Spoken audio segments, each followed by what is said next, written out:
Acomódate, porque comienza Tu Mejor Compañía. Impacto en el Rostro Podcast. Es una invitación para conversar con nuestros artistas, analizar la actualidad, hablar sobre el teatro y recordar las teleseries, esas que aún están en tu corazón. ¿Disfrutaste con los paisajes de Rapa Nui o aprendiste el romané? ¿Te reíste con la martuca o lloraste con la muerte del peyuco? Si es así, entonces estás en el lugar indicado.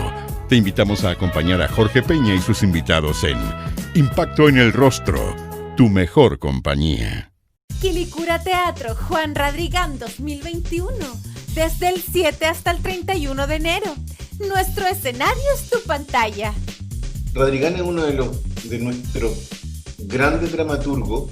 Yo creo que fue una persona visionaria, muy valiente, que en un momento complicadísimo de nuestra historia, particularmente durante la dictadura, y antes también, pero durante la dictadura, se atrevió a darle voz a los sin voz. Y eso me parece que es sumamente importante porque su mirada o el foco estaba puesto justamente en los personajes olvidados por la sociedad chilena, sobre todo por esa especie de locura que hubo, no solo al inicio de la dictadura militar, sino que durante todo el proceso, y que tenía que ver con este engrandecimiento de Chile en términos económicos, que ha tenido como una historia bastante larga y curiosa, que terminó con el estallido social, pero que dejaba a mucha gente fuera de esos beneficios económicos que supuestamente, que además era un supuesto,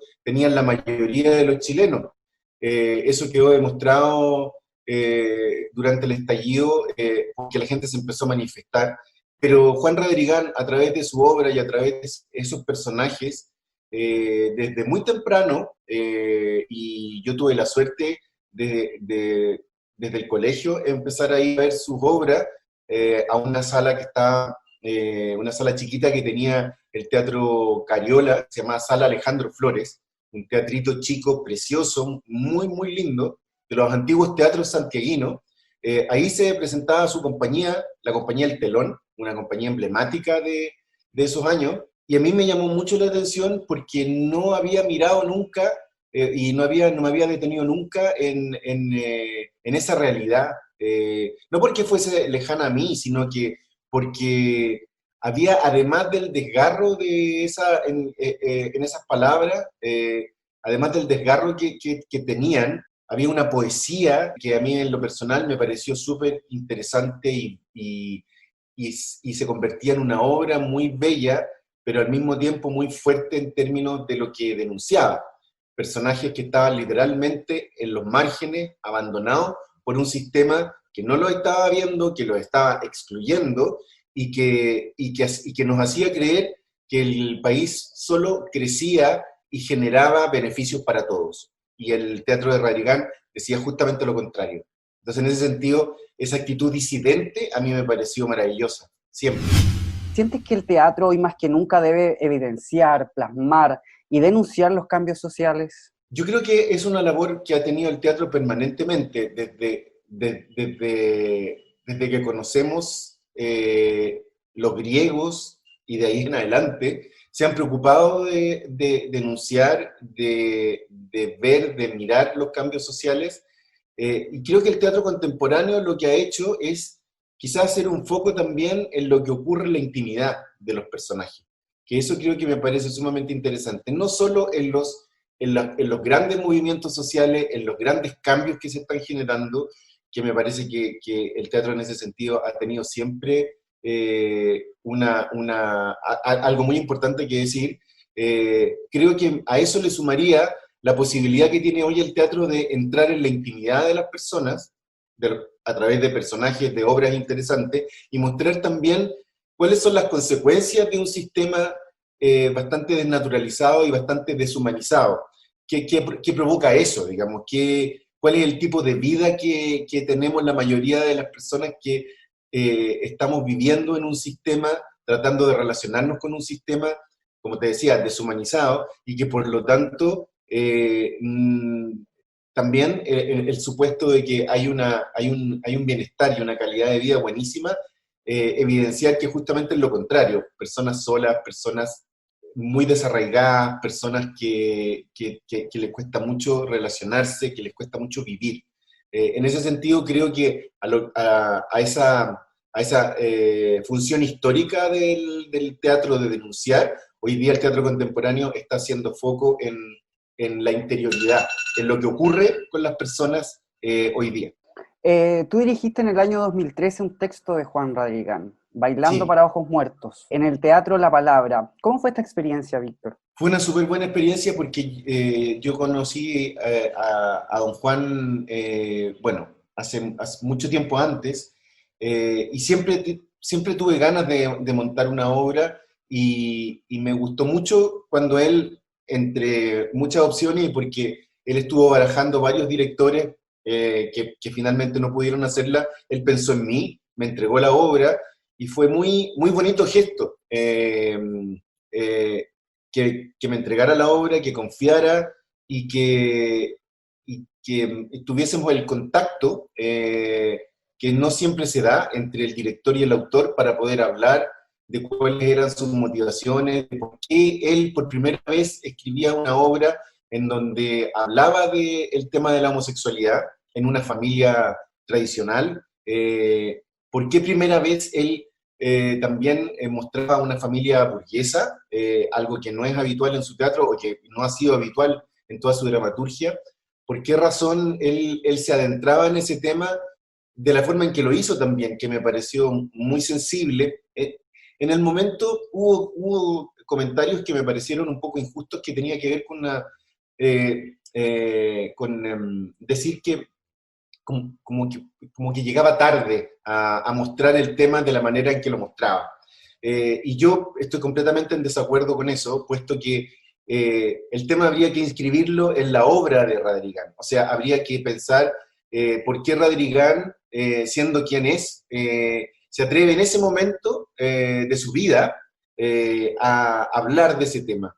No estoy de acuerdo con que necesariamente los autores tengan que hablar de ciertos temas en el momento en que esos temas están como en la palestra o son, entre comillas, parte de la agenda, sino que simplemente es parte de su obra. Y creo que en ese sentido fue muy valiente de su parte enfrentar ese tema y hablar de ese tema de la manera en que lo hizo. Quilicura Teatro celebra este año su versión número 31, con una programación que, a diferencia de otros festivales municipales, apuesta por un contenido profundo y que invitan a la reflexión. ¿Qué te parece que en una comuna que no se encuentra en el centro de Santiago ofrezca para sus habitantes, y hoy en día producto de la pandemia, para todo Chile, ¿cierto?, porque es 100% digital, este tipo de oferta cultural?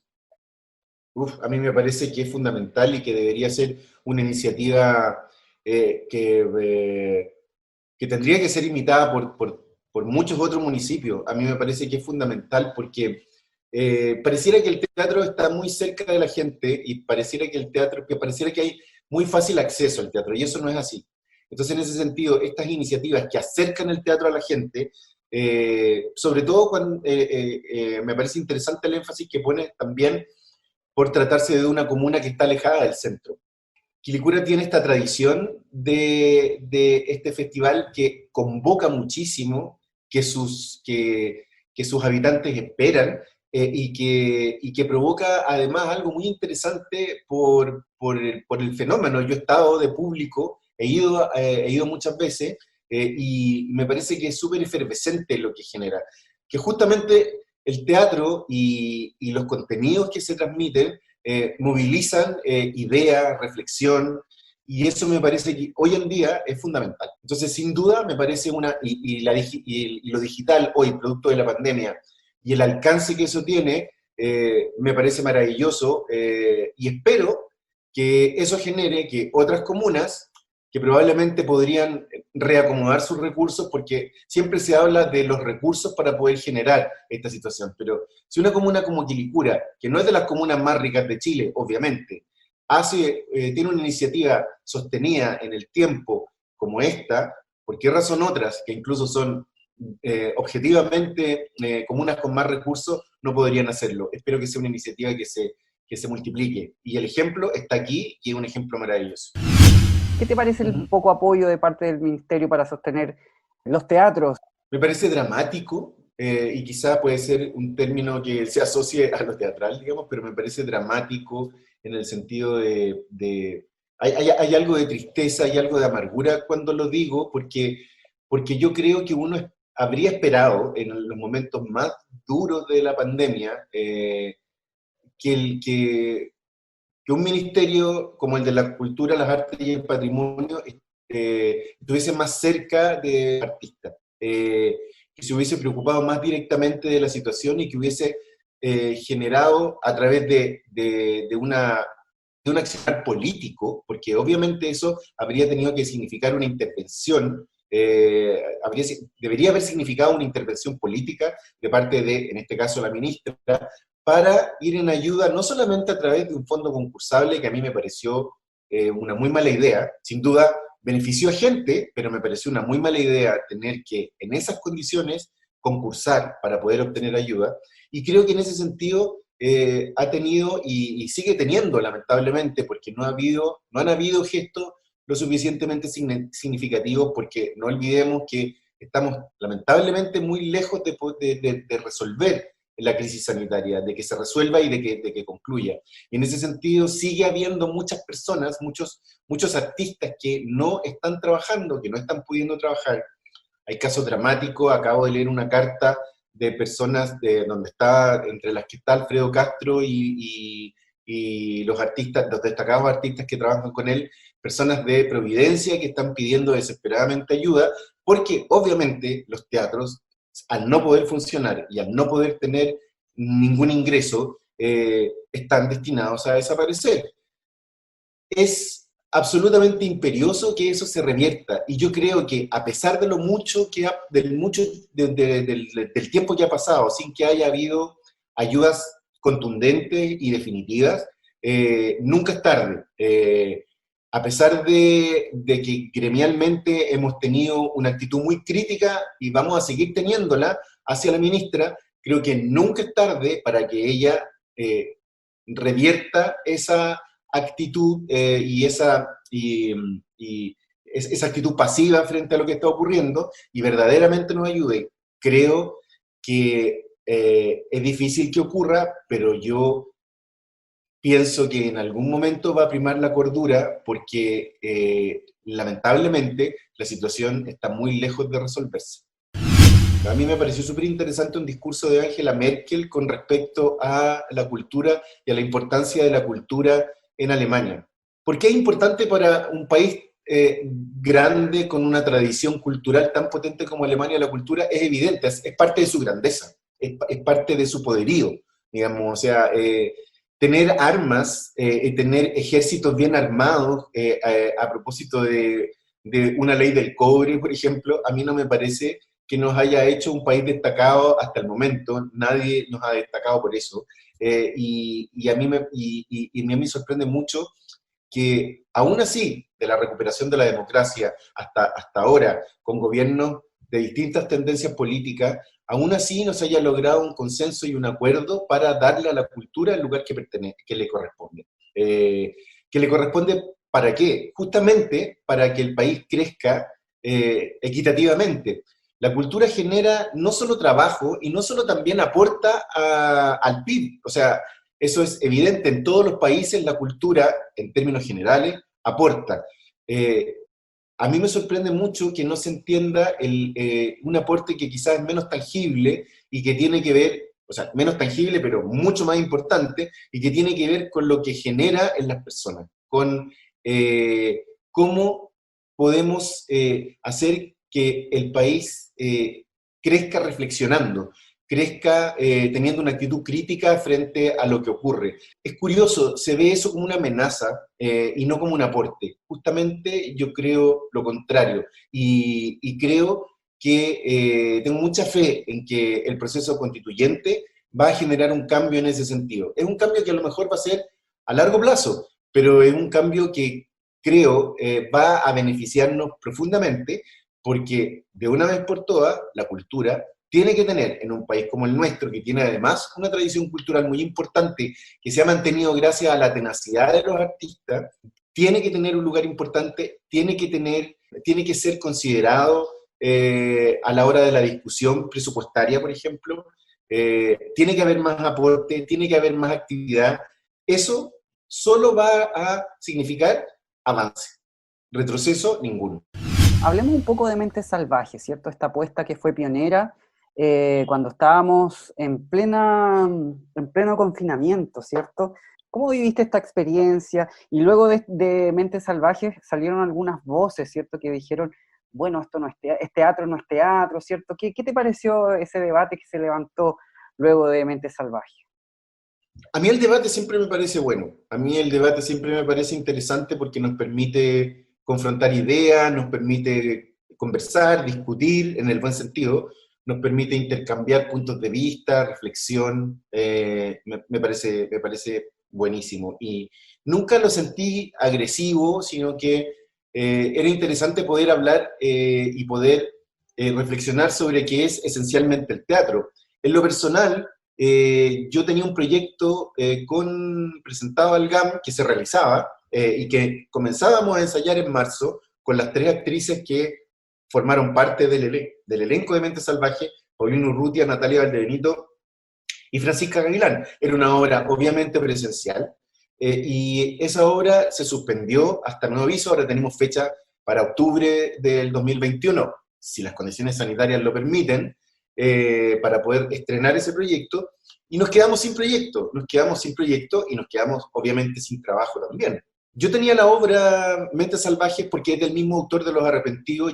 Esa obra ya la tenía traducida afortunadamente, por lo tanto eso significó haber ganado un tiempo que nunca me imaginé que se iba a ocupar de esa manera, digamos. La obra ya estaba traducida, me interesaba, era un formato extraño porque se trataba de una conversación recogida a través de Skype. Se trata de una reunión virtual de personas que tienen una especie de trastorno del sueño que tiene que ver con soñar compulsivamente. Es ensoñación compulsiva, que es una condición, no se conoce como enfermedad. Y a mí me pareció que además, investigando sobre la condición, que se acrecienta en momentos en donde las personas están más estresadas y por lo tanto, justamente el momento de la pandemia, resultó ser un periodo en donde muchas de esas condiciones aumentaron exponencialmente producto del estrés, la incertidumbre, la angustia, el agobio que nos está generando el encierro. Entonces me pareció súper apropiado poder hablar de eso. Y además me parecía interesante no forzar la obra, sino que de lo que se trataba era de justamente poner en escena, poner en pantalla 5 personas que hablaban a través de una plataforma. Esa era la obra, no era más que eso, y a mí me parecía súper importante porque no hubo que hacer ninguna adaptación, ni forzar nada para poder, casi como de manera un poco antojadiza o quizá oportunista, poder presentar la obra, sino que era tal cual como había sido escrita y tal cual como la concibió el autor. Lo otro interesante es que la posibilidad justamente del Zoom y de poder ensayarla, que también fue extraño, digamos, nadie estaba acostumbrado a ensayarla a través de una plataforma, pero también nos permitió que el autor, desde una residencia en Francia, en ese momento a él lo pilló la cuarentena y tuvo que hacer cuarentena en Francia, donde estaba escribiendo en París, donde estaba escribiendo una obra, que asistiera a los ensayos y que opinara sobre el trabajo que estábamos haciendo, algo que obviamente habría sido imposible por la distancia. Entonces empezaron a sumarse muchas cosas positivas dentro de todo ese clima tremendo, lamentable y agobiante, pero además de tratarse de un texto que en lo personal a mí me parece muy importante porque recoge algo que él viene trabajando ya desde hace mucho tiempo, que es trabajar a partir de testimonios reales. Todas esas personas, al igual que los personajes de Los Arrepentidos, quiero decir, son personas que existen, que están viviendo las mismas vicisitudes que estamos viviendo nosotros aquí en esta parte del mundo. Entonces, me parecía eso también muy interesante. Y por otro lado, había un componente humano que tenía que ver con el contacto que tuvimos como grupo artístico todos los días ensayando y lo que significaba a nivel de encuentro. que me parecía que también reforzaba algo que el teatro tiene, obviamente lo tiene presencialmente, y es encontrarse, abrazarse, contenerse. Uno se permite en el teatro, se permite, y lo digo porque obviamente depende mucho también de la confianza que uno tenga con los compañeros con los que está trabajando, hablar no solamente de lo que está hablando, sino que hablar de lo que te está pasando a ti o de lo que te puede estar pasando a ti en ese minuto. Entonces, era indudable que lo que hacíamos antes de partir, antes de comenzar el ensayo, era hablar de cómo estábamos viviendo el encierro, la pandemia, de cómo estábamos asimilándola y de lo que nos estaba provocando. Entonces, a nivel humano, no solo a nivel artístico, sino que a nivel humano, también fue muy importante. Acomódate en tu sillón regalón, porque hoy el director teatral y guionista de televisión Víctor Carrasco nos acompaña en nuestro clásico recorrido. ¿Recuerdas a los entrañables personajes de La Fiera? ¿O a los conflictos sociales presentes en Pampa Ilusión? ¿O quizás recuerdas a El Circo de las Montini, las risas que te causaba la mamita grande? De todo esto y más vamos a conversar con el destacado autor. Comencemos con sus inicios en televisión, cuando aún no escribía libretos. Víctor tuvo participaciones especiales en teleseries como La Villa o La Invitación. Al igual que tus colegas Sebastián Arrao y Jimena Carrera, ellos tuvieron un breve paso por la actuación en teleseries. Tú también lo tuviste. ¿Cuáles son tus recuerdos de esta etapa? Yo como actor lo pasaba mal. O sea, no lo disfrutaba el fenómeno teatral, siempre lo disfruté desde muy chico, desde la primera vez que vi una obra. Afortunadamente tuve acceso desde chico a ver obras de teatro, entonces siempre me maravilló la totalidad, lo que veía.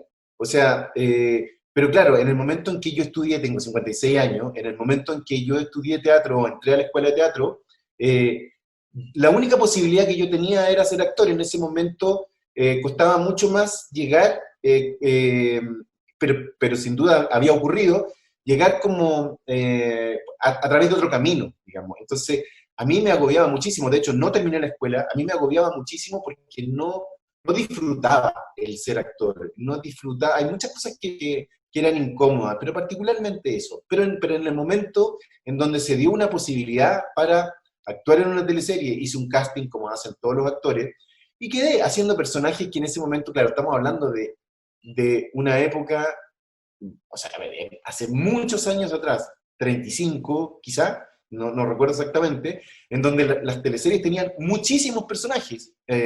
O sea, en mi época como guionista, las teleseries podían llegar a tener 30 personajes, en ese momento las teleseries tenían más de 40 personajes. A mí me tocaban en ese momento, porque era muy joven, además me veía mucho más joven todavía, me tocaba ser el hijo tenía pocos capítulos. Lo que yo más disfrutaba, y ahí sí que lo pasaba muy bien, era conversando con los actores. Conocí a Lucy Salgado, de quien podría decir que, con mucho orgullo, de quien fui cercano, porque hablaba mucho con ella. Todos saben, y suena como un lugar común, las largas esperas que hay que tener entre escena y escena, cuando no eres protagonista, y te toca una citación de una escena en la mañana, y una escena al final de la tarde, y tienes que quedarte ahí. Conversar con la Lucy, que era una mujer increíble, divertida, me contaba una cantidad de anécdotas del teatro, de su experiencia como actriz en el teatro. El Lucho Alarcón, que en una teleserie fue mi papá, entonces nos quedamos sentados en el set y me empezaba a hablar de su experiencia en el teatro, pero particularmente en el cine. José Sosa, en fin, o sea, había una cantidad de actores con las que yo, cabro chico, metido y bueno para hablar, me acercaba y nos poníamos a conversar. Eso fue muy enriquecedor. O sea, eso es lo que yo valoro. Ahora, cuando me llamaban y tenía que ir al set, lo pasaba mal, muy mal. Me ponía muy nervioso, sentía que lo hacía pésimo. Ahora, cuando de repente aparecen esas imágenes, las miro y digo, bueno, aparte que digo, Dios mío, cómo ha pasado el tiempo, por los chicos que me veo ahí, recuerdo lo mal que lo pasaba en ese minuto puntual, en donde decían acción, y yo veía la luz roja que se encendía en la cámara, y lo nervioso que me ponía, pero de verdad, físicamente muy nervioso. Pero después venía todo lo otro, que prácticamente era más tiempo conversando, más tiempo riéndome y más tiempo escuchando de esas experiencias maravillosas. Yo creo que eso es algo que hay que mantener siempre muy presente. Esos grandes actores tienen mucho que decir, hoy día también. O sea, creo que hay una distancia hoy día que es mucho mayor entre la gente joven, las generaciones jóvenes y esos grandes actores. A mí me gusta mucho cuando hay elenco en donde se juntan. A mí me ha pasado como director de juntar actores de distintas generaciones y es maravilloso cuando se ponen a hablar de su trabajo, de sus experiencias y cuando los cabros empiezan a mirarlo y a darse cuenta que se han sacado la mugre trabajando, que ha sido dificilísimo, que el lugar que tienen en este minuto no es un lugar que tuvieron siempre, que se lo han ganado a punta de esfuerzo, trabajando y trabajando y trabajando. Eso es maravilloso y para mí es lo que más atesoro de mi paso en las teleseries como actor. Sus primeros trabajos como guionista fueron en las teleseries Estúpido Cupido y Sucupira, en donde se tuvo que adaptar los textos originales de Brasil. ¿Dónde nace tu interés por escribir teleseries? Mi teleserie brasileña favorita de todos los tiempos, y ese es un gusto que comparto con Sebastián Arrau, que una vez lo comentamos. No nos conocemos mucho, pero nos hemos juntado un par de veces.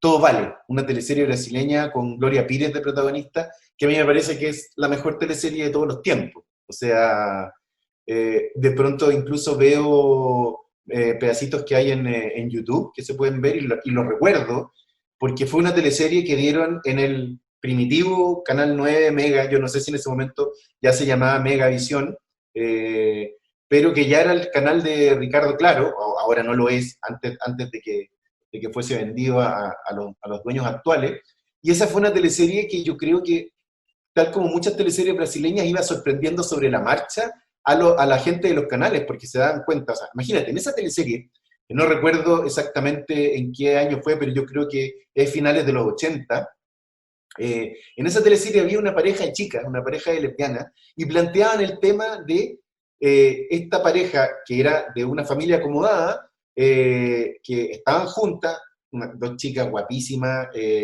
muy simpáticas, que tenían una historia muy linda de amor, que venían los cortes cuando se abrazaban, uno veía los cortes brutales que se hacían, yo recuerdo que lo comentaba con una amiga que también la seguía y que nos dábamos cuenta que la cortaban. Fíjate que en esa teleserie, en esa época, planteaban que una de ellas, que era la chica más adinerada, tenía una posada en Bucios, una especie como de hotel boutique, una posada chiquita en Bucios, y la administraban las dos. Y en un momento de la historia, la chica que supuestamente había puesto más dinero, porque venía de una familia acomodada, moría en un accidente carretero, camino de Río a Bucios. Y la familia le quitaba todo a la otra, a la chica, a la otra chica. Y ahí se planteaba el tema de cómo poder regular el patrimonio de una pareja que no estaba, no estaba protegida por la ley. Y la echaban de ahí y le quitaban todo. Eso, en ese momento, imagínate, en ese momento, a mí me pareció increíble y me hizo pensar en que verdaderamente ahí había un gran problema. Eso lo estaban planteando. Lo estaba planteando una teleserie y me hizo pensar en ese minuto el potencial y las cosas que se podían plantear entonces en una teleserie. No necesariamente por el hecho de hacerse los modernos o de querer epatar a los burgueses con ciertos temas, sino que porque verdaderamente son temas muy importantes para una sociedad que está evolucionando, que está cambiando y que por lo tanto tiene que mirar hacia la diversidad, por ejemplo, hablando de ese tema puntual.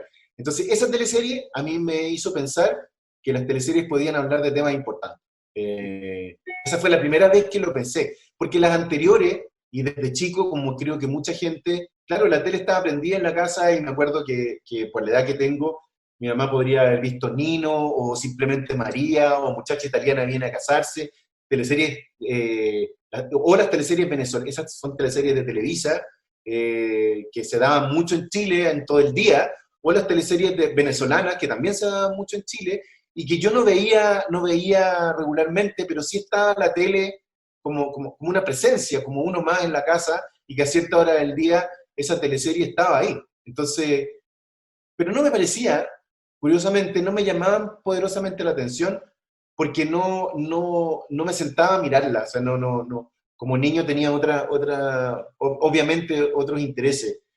Esta me pasó que me interesó, y la vi y la seguí capítulo a capítulo hasta que terminó, y la iban subiendo de horario, o sea, con esta amiga que después también resultó que trabajar en la televisión, pero en otra área, en un área de gestión, en TVN también, siempre comentábamos eso, porque nos daba risa que finalmente la teleserie terminó antes de las palabras al cierre, o sea, ya la teleserie iba avanzando en el horario, porque verdaderamente, seguramente no querían sacarla, pero se convertía en un gran problema porque trataba temas interesantes.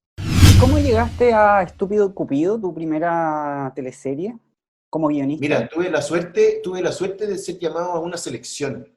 Se hizo una selección, una prueba, y luego de esa prueba quedé. Y me llamaron para formar parte de ese equipo que obviamente fue sumamente importante porque yo aprendí en la práctica lo que era escribir una teleserie. O sea, eso que cuesta tanto, que es tan difícil y que sigue siendo hoy día tan difícil y que sigue siendo un problema porque hay mucha gente muy talentosa que quiere escribir teleserie y que no tiene la oportunidad de hacerlo. En ese momento se necesitaba más gente, y por mi vinculación con las teleseries, no solo como actor, sino que entre esta breve pasada como actor, yo fui a pedir trabajo de nuevo como guionista, porque había hecho un taller de guiones con Antonio Escármeta, y no me dieron trabajo como guionista, pero sí lo que hacía era resumir los capítulos de teleseries brasileñas. Entonces yo me iba a la casa con unas cajas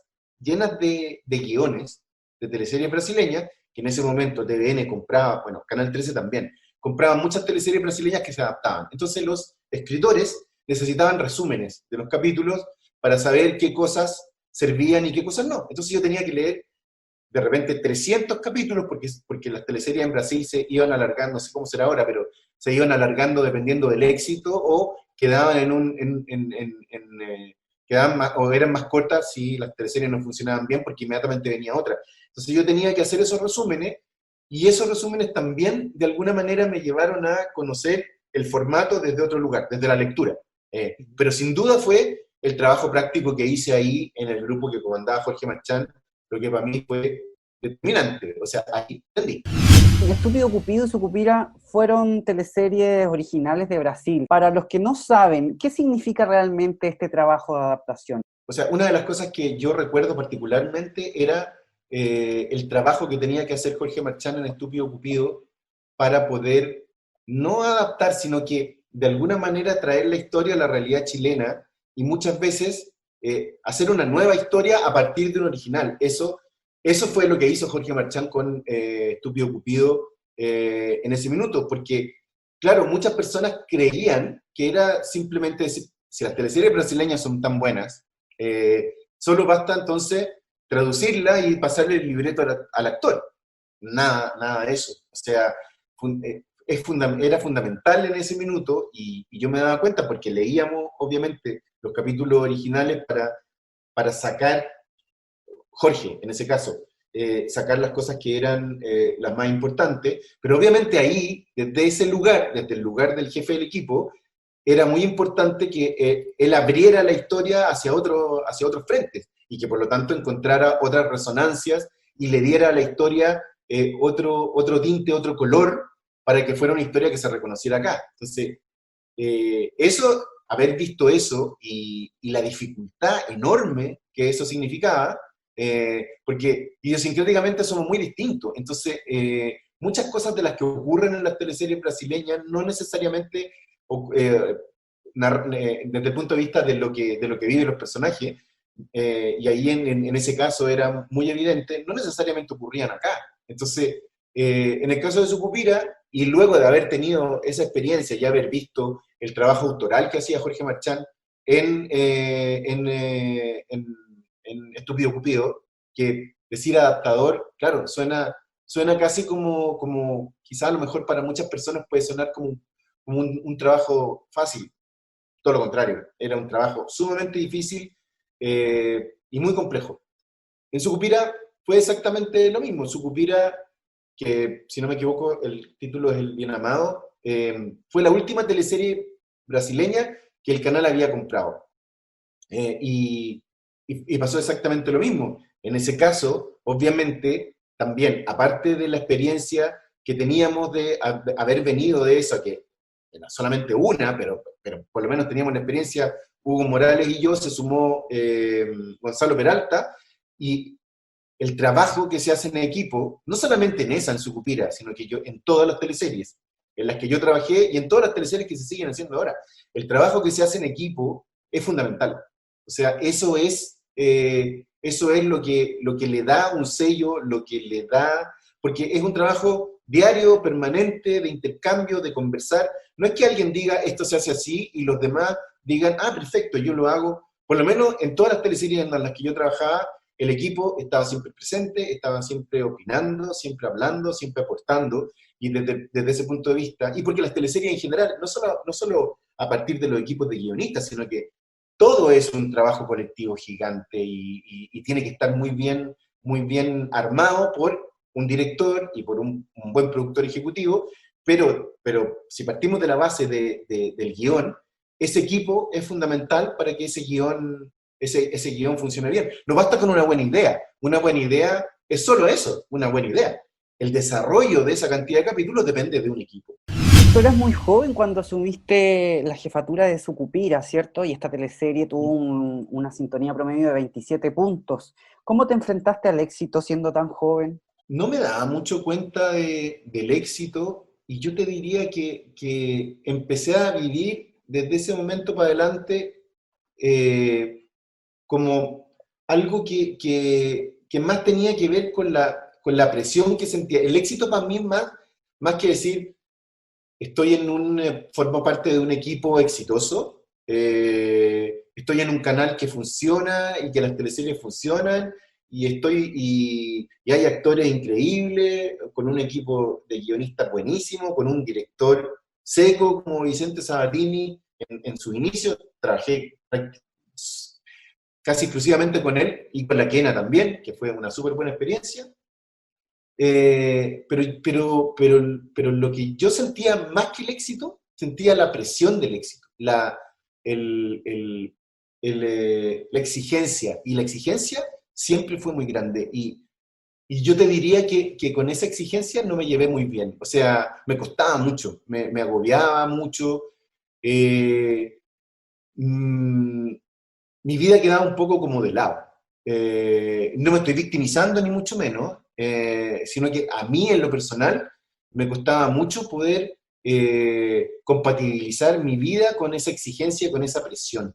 Y todos estábamos expuestos a eso, a trabajar mucho, a esforzarnos mucho para mantener el equipo tenía que tener esa dinámica y esa mística, pero no es fácil, no es fácil para nada, porque significa que hay muchas cosas que quedan de lado, y hoy día eso es algo que en lo personal me complica. La presión no siempre me hacía bien, y el éxito dependía de cuán efectivo uno era, no solamente por escribir buenas escenas, porque también había que escribir mucho, había que entregar muchos capítulos. Ese es como, entre comillas, un mal de la televisión. O sea, esta premura por escribir y escribir y escribir. No solamente en Chile, donde se hacen teleseries buenas como las que se hacen, sino que en Brasil, incluso en donde siempre estaba el ejemplo, en TVN vino un guionista muy bueno, Lauro César Muniz, a hacer un taller en esa época, que por supuesto lo hice siendo parte de TVN, y ellos escribían a 2 semanas del aire. Nosotros por lo menos estábamos un tiempo más. Yo decía, chuta, qué terrible sería si aquí estuviéramos a esa distancia del aire. Yo no lo podía ni imaginar. Entonces, el éxito, y cerrando lo que tú me estás preguntando, el éxito lo sentía en la presión que significaba hacerlo. Su primera teleserie como idea original fue En la Fiera. ¿Te quedas con el Chamorro, la Joyita, el Cereza, la DJ Katia o la Rosita Espejo? ¿Cuál era tu personaje favorito en esa teleserie? La teleserie originalmente, y llevarla a Chiloé fue una magnífica y maravillosa idea, pero originalmente era un señor que estaba, más que Shakespeare, estaba Molière, el burgués gentilhombre. Era un señor burgués, comerciante, que quería hacerse el fino. Quería hacer, como había logrado mucho dinero, estaba en ese minuto, y lo recuerdo muy bien, el original, que después cambió, era un señor de La Vega. Un señor de La Vega que tenía un puesto de verdura y que le había ido muy bien, y que había crecido y crecido y crecido, y había hecho mucho dinero vendiendo en La Vega, quería ser un gran señor. Y como en la obra de Molière, contrataba gente y se rodeaba y se codeaba con gente y tenía modales de gran señor y quería hacerse pasar por un gran señor.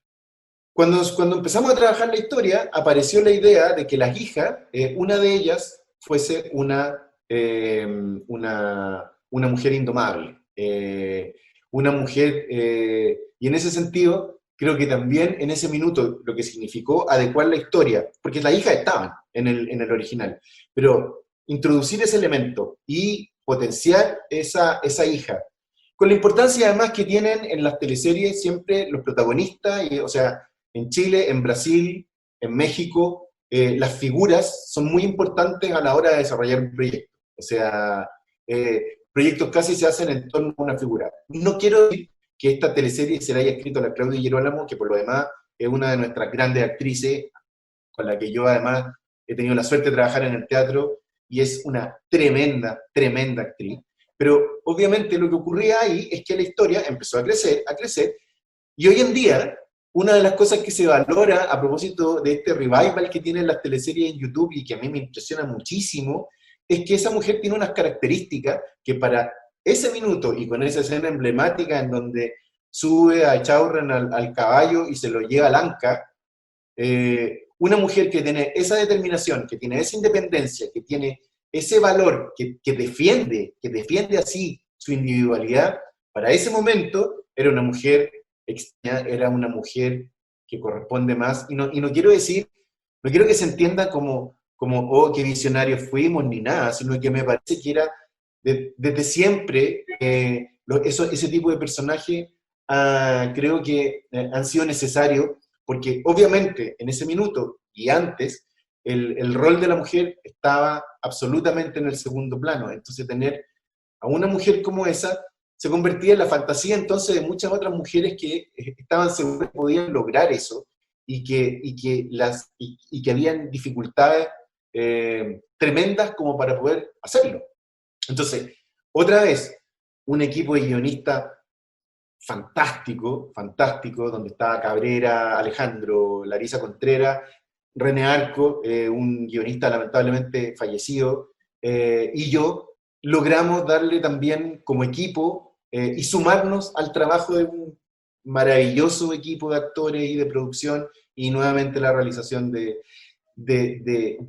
Vicente. Se generaba había una sincronía ahí, había una sinergia tan grande que era muy, muy potente, muy interesante. Y yo creo que esa idea de traer historias teatrales, que los brasileños han hecho muchísimo también, que los ingleses a través de sus series también han hecho, a mí me parece, en lo personal, satisfacía además un deseo que tenía de nunca dejar de lado el teatro, porque además, con mucha dificultad, pero lo hacía, y porque era más joven, obviamente, luego de escribir durante muchas horas en el día, en la noche estaba ensayando teatro, y era una manera muy gozosa también de poder, a pesar de la presión que siempre existió, la que mencionaba antes, que siempre existía, ir contra el tiempo, estar un poquito agobiado por los tiempos, lo que significa que a veces uno sufría un poco porque sentía que descuidaba ciertas cosas por la premura, pero estar apoyado por un equipo como el que existía en ese minuto, y con una historia de esas características, era simplemente un placer. O sea, era muy entretenido. Víctor, en la pasada franja del plebiscito, la Fiera estuvo súper presente con estos personajes, ¿cierto?, que revivieron algunos actores. Estuvo Alfredo Castro con su recordado Ernesto, estuvo Amparo Noguera con Rosita Espejo, también estuvo Tamara Costa con DJ Katia.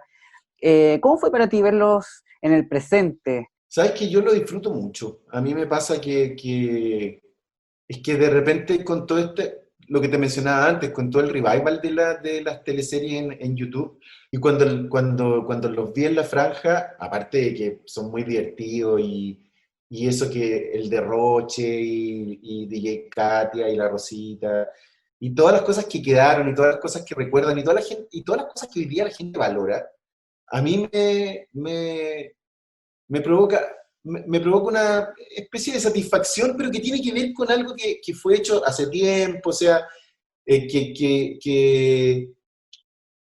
tiene un valor también porque fue hecho en un momento importante. Hoy día lo miro con distancia igual.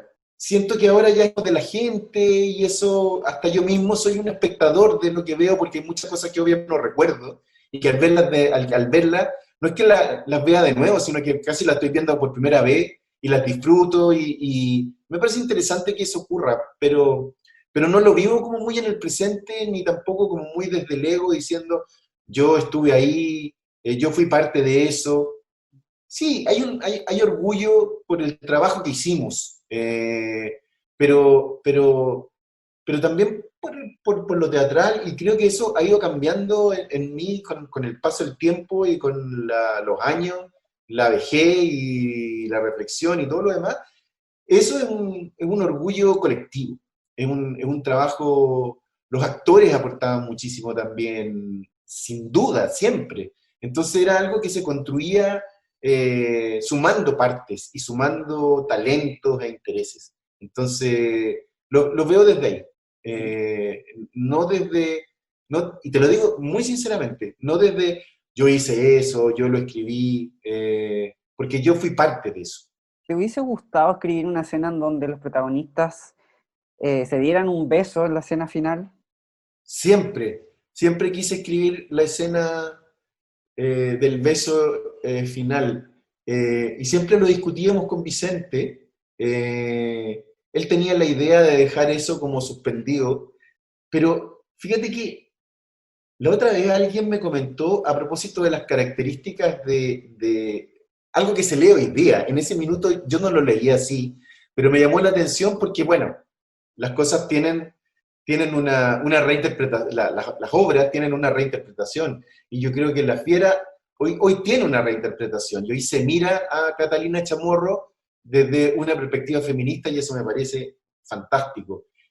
Hoy día se lee de otra manera, se lee, ella va a dar ese beso cuando ella lo estime conveniente, ella va a tomar esa iniciativa cuando ella lo estime conveniente, y ese momento no lo vamos a ver, ese momento va a quedar, o sea, va a ocurrir en la fantasía de los espectadores.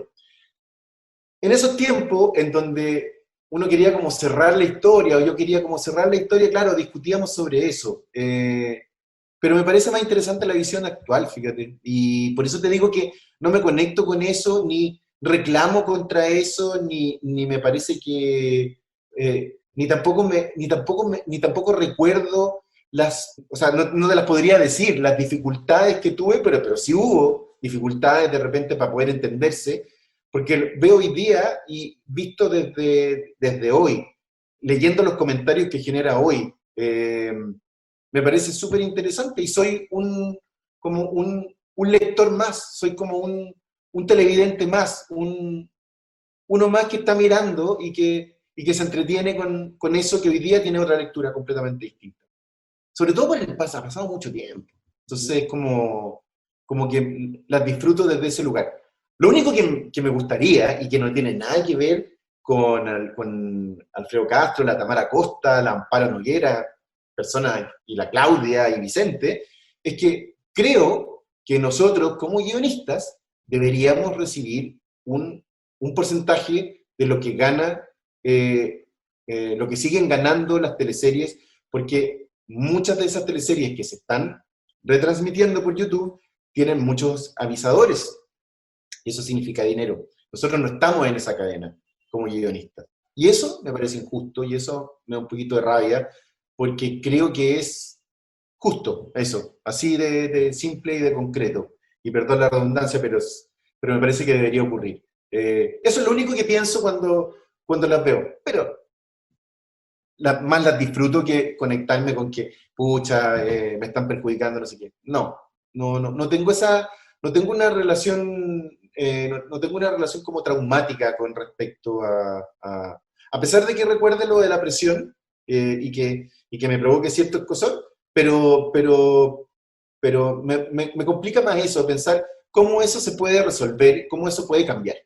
Porque los actores lo han logrado gracias a una organización fantástica que se llama Chile Actores y que los defiende y que los representa de la mejor manera. Nosotros todavía no hemos logrado eso. Espero que alguna vez más adelante se logre, porque me parece que debe ser así. En el 2001 se hace cargo de Pampa Ilusión, catalogada por la crítica como la mejor de la época de oro de las teleseries chilenas. ¿La razón? Su componente social en una historia que retrataba la plena lucha de clases ocurrida entre la burguesía y el proletariado en la oficina salitrera Humberstone. Vicente Sabatini fue uno de nuestros primeros invitados al podcast y él nos contó que él considera a Pampa Ilusión como uno de sus mejores trabajos. Recordemos que esta historia ponía en el tapete la explotación laboral, la discriminación, la prostitución, el racismo, el clasismo, el machismo, ¿cierto? Sobre todo en su protagonista, interpretado por Héctor Noguera. ¿Crees que esta producción de época fue el punto alto de todo este periodo, de esta época de oro? En ese momento no lo vi, por la presión, porque además significaba para nosotros como equipo de guionistas, significaba mucho trabajo por todo lo que había que estudiar y todo lo que había que revisar y todo lo que había que... porque se hablaba de otra manera, porque el trato era distinto, porque las teleseries de época... A mí en lo personal eso me gusta mucho. Las teleseries de época significan un trabajo el triple, porque tienes que preocuparse de todo eso, y me acuerdo que había un glosario de términos y había un trabajo previo que había hecho Fernando Aragón, un destacado guionista, que nos sirvió, además del trabajo de dos historiadores. Me acuerdo que una de ellas se llamaba Jimena Cruzat. Armaron un marco teórico muy potente, viajamos al norte muchas veces, entrevistamos, ahí empezó algo que me parecía súper interesante, que tenía que ver con un trabajo de campo, con entrevistas a los descendientes y a personas que habían sobrevivientes de la época de las salitreras. No nos olvidemos que el salitre, a pesar de que desaparece luego de la invención del salitre sintético durante la guerra, Chile sigue produciendo salitre, y siguen existiendo muchas de esas salitreras, no en el esplendor como ocurrió en algún momento, pero fíjate que creo que sí es una teleserie importante, y lo voy a graficar en algo que me gustó mucho y que me emocionó, y que también tiene que ver con el revival del que tú también formas parte, y de muchas nuevas generaciones que, curiosamente, están mirando y que están hablando, analizando desde otro lugar, tensionando también ciertos temas, hablando de estructura, hablando de cómo se desarrolla un tejido dramático de esa naturaleza, y que me parece muy interesante, porque no es una mirada, no es una mirada de fan, así de yo sigo a este actor o a esta actriz porque, no sé, porque me gusta, no sé, porque tengo una fantasía, sino que hay otra mirada, que es una mirada como más técnica, y eso me fascina. O sea, eso lo encuentro súper interesante, porque los análisis son muy amplios y muy profundos, y hay una necesidad de hablar y de estudiar ese fenómeno de ese momento, de esa época. Pero hay una escena que se ha reproducido en varias de estas nuevas cuentas que se preocupan de las teleseries, en donde las mujeres de la salitrera, nuevamente el tema de la mujer, aprenden a leer. Y esa escena a mí me emociona.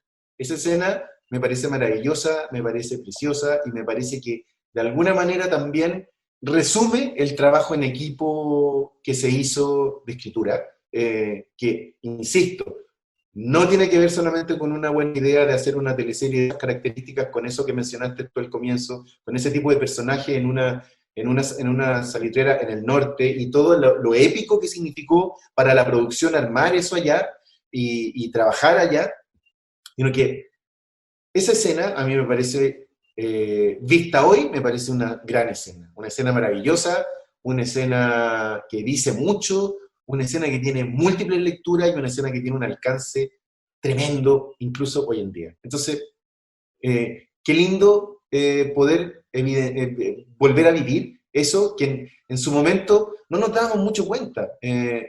Insisto, por el tema de la presión, por el tema de más capítulos, más capítulos, más capítulos, complejo, pero eso solo lo logra un buen equipo de guionistas. Solo lo logra un equipo afiatado, interesado, estudioso. No hay otra fórmula. Víctor, recordemos que esta escena que menciona, hay un paso de tiempo, ¿cierto? Las mujeres Sí, aprenden sí. a leer y en su examen final, el personaje de Jimena Rivas, que era una prostituta, lee un texto Sí. feminista. Sí. Ese es como Sí, el final de la secuencia. porque hubo una bonita, un bonito encuentro, una historiadora que trabajó conmigo más en el día a día, perdona, no me preparé, debería haber traído una lista de nombres para no ser injusto con esas personas maravillosas que nos ayudaban en el día a día. Ella, una historiadora que me habló de Belén de Zárraga, una feminista, que anduvo en el norte, concientizando, hablando del rol de la mujer, rebelándose contra el patriarcado. Belén de Zárraga es muy importante en el ideario feminista, y ella me habló de Belén de Zárraga, y Belén de Zárraga estuvo muy presente durante toda la escritura de la teleserie. Esos hallazgos eran maravillosos, y no solamente porque no ocurrían tan fortuitamente, sino que también había una muy buena disposición de parte de no solo el canal, sino que Vicente, la producción, bueno, y que nosotros pudiéramos proponer eso.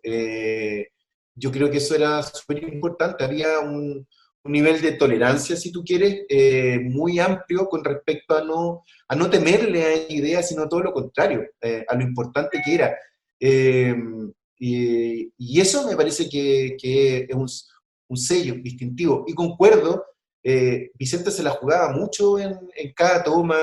Es que ese grupo de actores también era muy importante. Todo lo que se pudo hacer en el teatro de Humberstone con la compañía de teatro, de nuevo ahí, juntando el teatro. Mucha de la gente que escribimos teleseries también estamos vinculadas de alguna u otra manera al teatro, entonces era muy lindo esas escenas. Me acuerdo que hay una escena también que se ha reproducido en donde no pueden aplaudir, porque estaban clandestinamente en el teatro viendo una obra que hablaba no recuerdo el nombre, pero que hablaba ¿Perdón? Del salitre y de las injusticias que se Sí, cometían ahí exactamente. en la salitrera. Una escena preciosa, Con pañuelos blancos, no aplaudían, pero pañuelo sacaban pañuelos blanco, blancos. exactamente. Bonito, bonito. O sea, eso solo puedes verlo hoy día, solo significa placer y solo significa agradecimiento a haber formado parte, como uno más, de un equipo potente como los que hacían esas teleseries. Víctor, en Pampa Ilusión, la historia de amor central pasa a segundo plano y los conflictos sociales son los protagonistas. ¿El canal tuvo algún reparo cuando se presentó la idea? Recordemos que en su minuto un integrante del directorio de TVN criticó la historia y alabó la trama de Amores de Mercado, que fue la teleserie que vino ese año después de Pampa Ilusión, diciendo que la teleserie de época era muy dramática y que se necesitaba algo más de comedia. ¿Tuvieron algún problema, alguna presión por estar presentando abiertamente una teleserie que tenía quizás tintes de izquierda? Es difícil contestar eso porque yo creo que los problemas se los llevaba Vicente, que era la persona que digo creo porque no podría asegurarlo, era la persona que tenía que ir y enfrentar al directorio. Yo no, y ni el equipo de guionistas tampoco.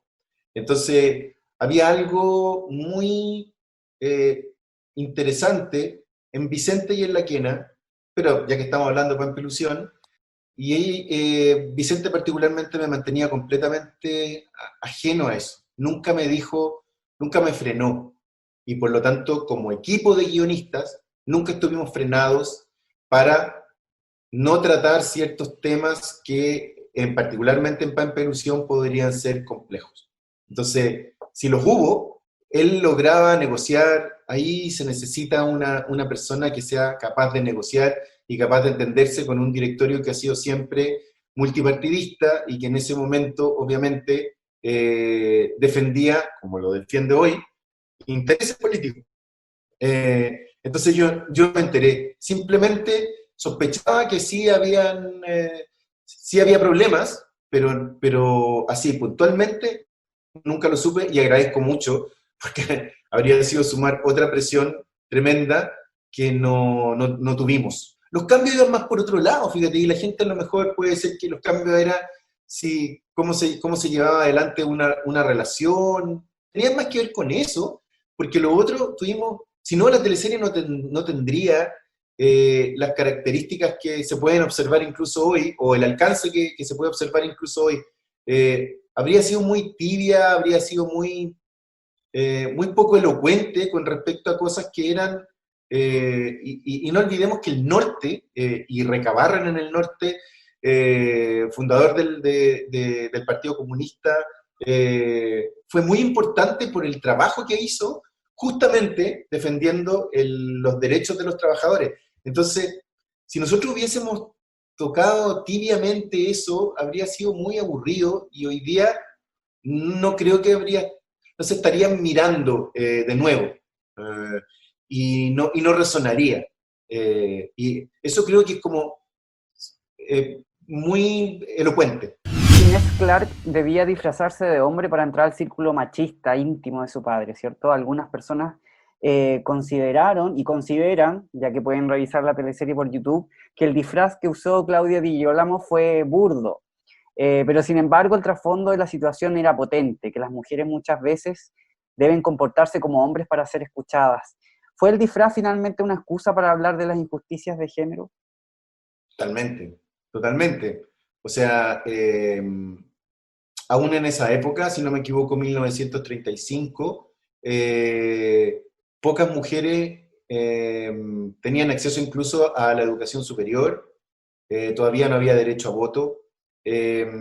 O sea, estaban pasando muchas cosas que dejaban a la mujer en un segundo plano. Ahora, hay un tema que también lo veo a la distancia, porque claro, ver a Claudia Di Girolamo caracterizada de esa manera, quizá podría haber parecido en ese minuto no la mejor caracterización, pero también las teleseries, y eso lo entiendo más ahora que en ese minuto, quizá por la distancia que tengo hoy día con las teleseries, hay una cuota hay un espacio extraño que se le da al espectador para que ese espectador también juegue con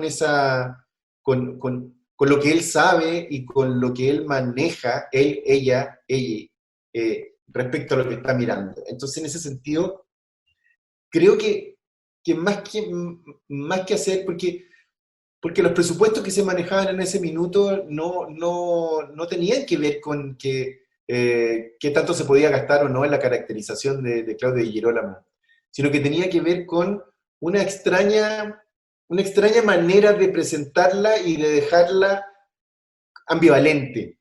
Yo lo entiendo así, a la distancia. Ahora, si se puede haber hecho eso mejor o peor, nunca lo pensé en ese minuto, porque además, volviendo al tema anterior y sin ánimo de ser majadero, a mí me pasaba que cuando estábamos ahí todos, con ese equipo también increíble escribiendo, teníamos poco tiempo para como detenernos y exigir cosas que a lo mejor nos habrían parecido distintas, porque estábamos escribiendo y escribiendo el día entero, la semana entera.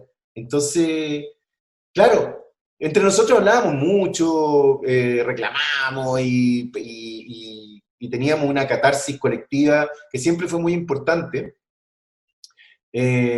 Pero creo que de alguna manera también tiene que ver con una estética de las teleseries, que es muy propia del género, y que obviamente la diferencia de algo que se podría haber hecho de otra manera en el cine, por ejemplo, con otro tipo de caracterización, con otro tipo de elementos. O sea, creo que el hecho de que esa barba se podía caer, que, o sea, en fin, le daba un matiz que mucho tenía que ver también con la idea que tenía Vicente y cómo se iba desarrollando la historia también. Entonces, a mí me parecía que formaba parte como, más que nada, como de una estética, de una manera de hacer.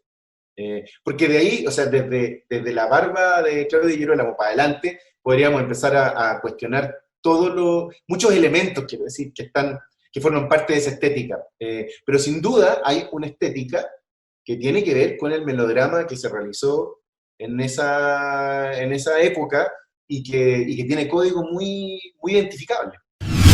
Víctor, esta teleserie fue acusada de plagio por el escritor Daniel Lauga. ¿Qué pasó? ¿Cómo viviste esta situación? Lo vivimos. Fue bien triste, la verdad, porque se generó lamentablemente un malentendido, que afortunadamente después la justicia aclaró, pero estar en un tribunal, por primera vez, estar en un tribunal no fue muy agradable.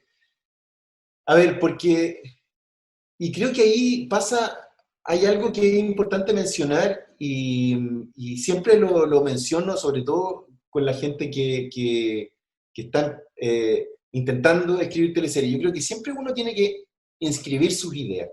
Eso es como una cuestión sumamente importante, no porque haya en nadie premeditadamente la intención de robar ideas, pero hay mucha gente que escucha ideas, no es mi caso, y no es el caso de ninguno de los guionistas que trabajó no en esa teleserie, sino que todas las que hemos hablado.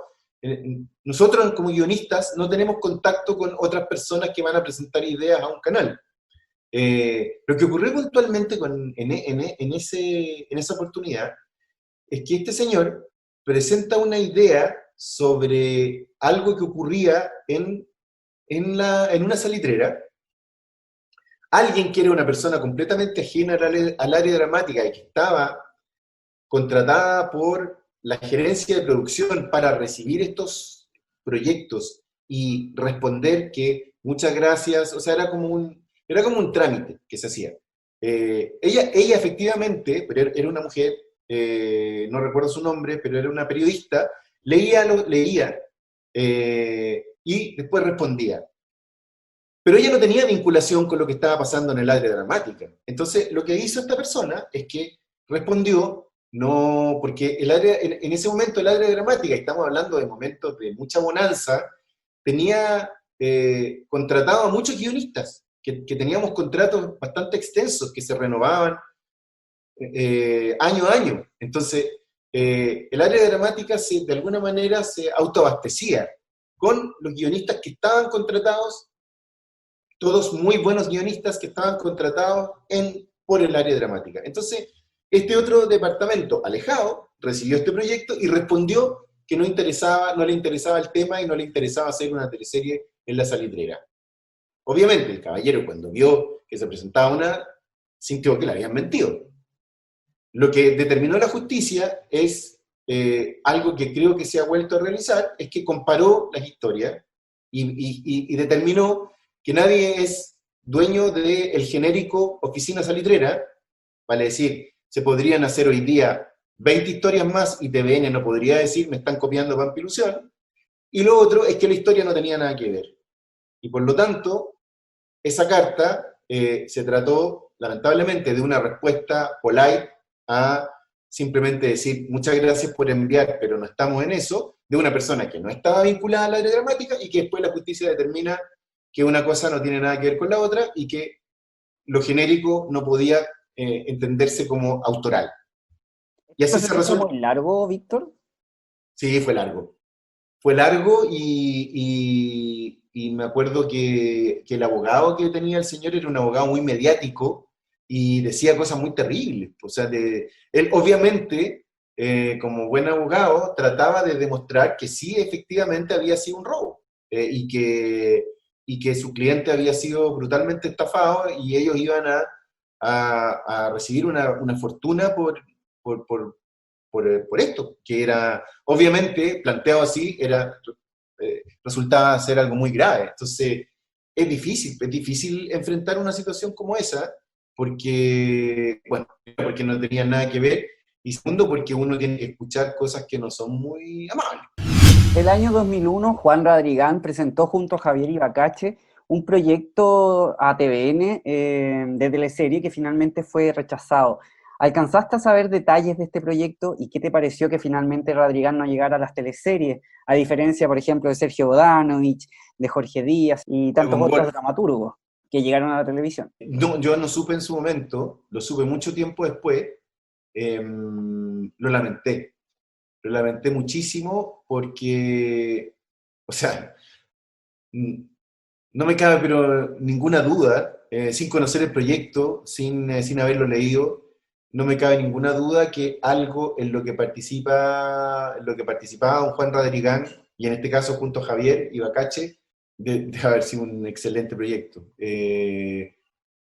Desconozco completamente, incluso tiempo después, me acuerdo que me comentó don Juan, pero no recuerdo exactamente el tema, sé que ocurría en el sur de Chile, eso sí recuerdo,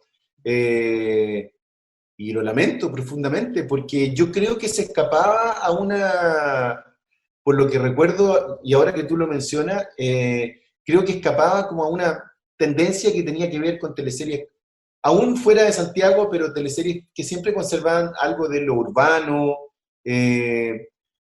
y que de alguna manera tenían una cuestión en la trama central, siempre algo muy terrenal y muy atingente al género, al melodrama. Como te digo, no podría decirte cuáles fueron las características ni cuáles fueron las razones, pero desde mi opinión, hoy día, a la distancia, creo que fue un error. Y creo que debería haber sido un proyecto, un gran proyecto que el canal hubiese realizado, quizás no inmediatamente, porque supongo que tenía que ver con una elección, con una cuestión programática, con temas o con formas que en ese momento seguramente estaban funcionando mejor, pero sin duda me parece que lamentable. Debería haber estado ahí, tal como tú mencionas, porque Bodanovich, Egon Wolf, mencionaste a otro más, Jorge Díaz. Jorge Díaz y Radrigán, maravilloso. Espero que los dramaturgos en el futuro también sean parte de las historias de la ficción de largo aliento como son las teleseries. Mira, no lo había pensado, pero creo que también ahí hay algo importante. En Brasil ocurría muy frecuentemente. No necesariamente tienen que ser ellos los que escriban teleseries y que tengan, por lo tanto, una facultad como para hacerlo, pero sin duda va a ser un aporte, sin duda. Hablemos del Circo de las Montini. Esta teleserie emitida por TVN en el año 2002 también fue escrita por Víctor Carrasco. La historia retrataba la vida de los integrantes de un circo chileno, liderada por la Mamita Grande. ¿El lenguaje popular de esta propuesta siempre vino del guión? No siempre vino del guión. O sea, el guión es una muy buena base siempre, pero no es el acabado, no es, eso sería muy poco apegado a la realidad. Lo que sí se hizo fue un trabajo, porque se había instalado ya la idea del trabajo de campo, fuimos muchas veces al circo, convivimos muchas veces con gente del mundo circense, y los actores, obviamente, construyen un personaje, eran personajes súper definidos, y recogen algo, que a mí me parece que es súper interesante, porque en ese momento, bueno, las teleseries siempre han sido muy criticadas, y en ese momento esa particularmente fue muy criticada por eso, por el lenguaje. Hoy en día, en donde el Circo de las Montini de nuevo interesa a mucha gente, nosotros al escuchar eso nos damos cuenta que esa manera de hablar es una manera legítima de hablar, que no tiene que ver con caricaturizar ni con ridiculizar, sino que tiene que ver con recoger algo y expresarlo y darle una forma. Entonces, en ese sentido, creo que había un sesgo clasista en el comentario y en la crítica en su momento, en el momento en donde eso se dijo muchas veces, incluso por el mundo del circo. Incluso por el mundo del circo, no se sintió bien representado, no solamente por eso, sino que porque les molestó que uno de los personajes fuera portador del VIH. En un momento, además, donde poco se hablaba de eso, ni siquiera las campañas públicas hablaban del VIH como hablamos en la teleserie. Y lo que significó que nosotros como guionistas tuviéramos que documentar y no tuviéramos miedo también de hablar del tema sin tapujo, y por lo tanto hablar del condón, por ejemplo, que era algo que no se mencionaba en ninguna de las campañas. Incluso en ese minuto hubo canales de televisión que no emitían la campaña oficial, que era de una ambigüedad tremenda, y que obviamente nos enfrentaba a una cuestión que era bastante fuerte, y era que lamentablemente hasta ese minuto los tratamientos se entregaban a través de un sorteo, de una tómbola. O sea, era muy dramático. No como hoy, en donde cualquier infectado puede acceder. En ese momento no era así. Entonces era muy complejo. Creo que el acabado, y ya que hablamos del lenguaje y de la manera, de la forma que adopta el lenguaje, siempre, en todas las historias, es algo que se completa con el trabajo del actor. Y en ese sentido había un trabajo interesante entre lo que nosotros proponíamos como guionistas y lo que terminaba ocurriendo. A ver, si eso significaba, porque tampoco quiero ser 100% como el pelota optimista, así que dice que todo era maravilloso. A veces no estábamos muy de acuerdo, o yo en lo personal, o otro de mis colegas guionistas, o en grupo no estábamos de acuerdo, pero ocurría, sí, ocurría, pero se generaba un trabajo actoral que era muy potente. Y en la mayoría de los casos, creo yo, eso beneficiaba al producto, de todas maneras. Víctor, ¿cuál era el arco dramático original de la Comaneci? ¿Te acuerdas de este personaje interpretado por Tamara Costa, que en algún momento de la historia se insinúa que fue violada por Sergio Hernández, por el personaje de Sergio Hernández, pero sin embargo esto no llega a puerto? ¿Es verdad que en esta historia hubo censura? A mí me complica hablar de esos temas porque era un tema súper complicado y nos parecía, como grupo, muy importante de tratar, el abuso sexual. Entendiendo que los abusadores sexuales siempre están muy cerca de sus víctimas y que ahí hay un mensaje muy potente que por lo tanto podía encender muchas alarmas por el tipo de comportamiento que tenía el personaje interpretado por Tamara, por la historia, por algo que parecía muy evidente y que respondía a una mujer que había sido una niña abusada. Se consideró que había que bajar el tono por el horario y recordemos que son teleseries diurnas, en donde ya a esa hora se estaban tratando temas que no se han tratado hasta incluso hoy en la noche muchas veces.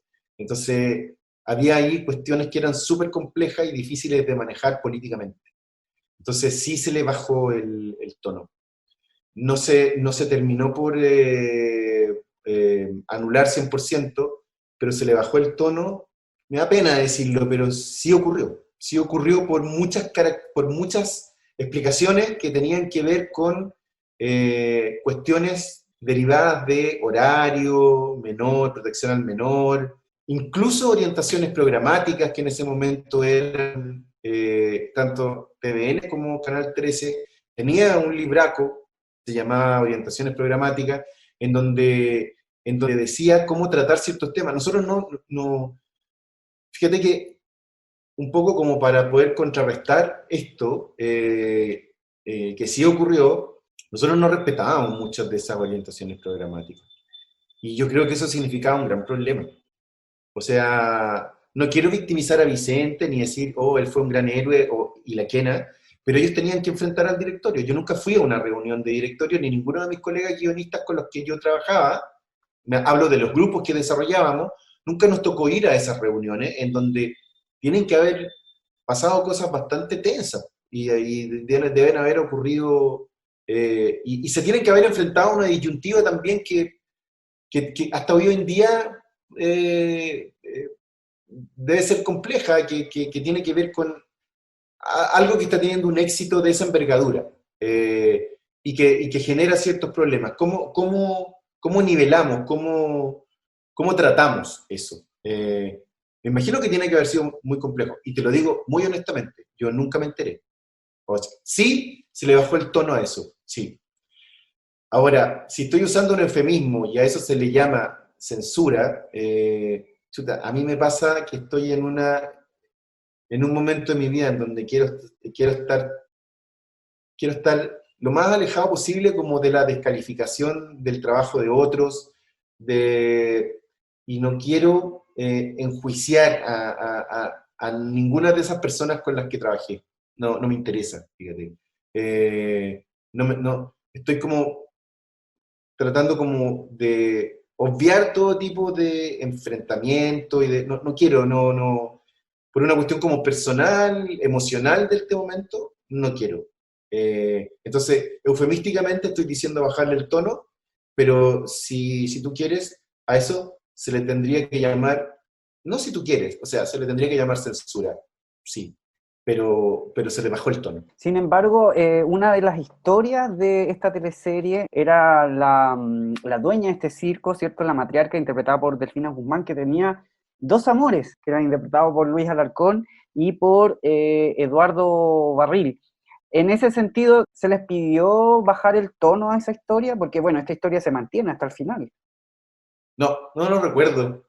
Lo que yo vi en esa historia, cuando digo verla así como espectador, me encantaba y nos encantaba a todos, porque yo recuerdo que lo hablábamos, como la libertad que tenía esa mujer para ser como era. Y además la interpretación de la Delfina impresionante. Ella, veo de repente escenas ahora que aparecen de repente en el Twitter o en el Instagram, personas que están permanentemente publicando escenas de Olga I, y es muy interesante cómo ella, no solamente ella como mujer emprendedora, como empresaria, como matriarca, sino que también como mujer. La relación que tiene con la tuerta Rita. El otro día veía una escena cuando estaba conversando con ella, que era su archienemiga, pero cada cierto tiempo tenían unas conversaciones de mujer a mujer.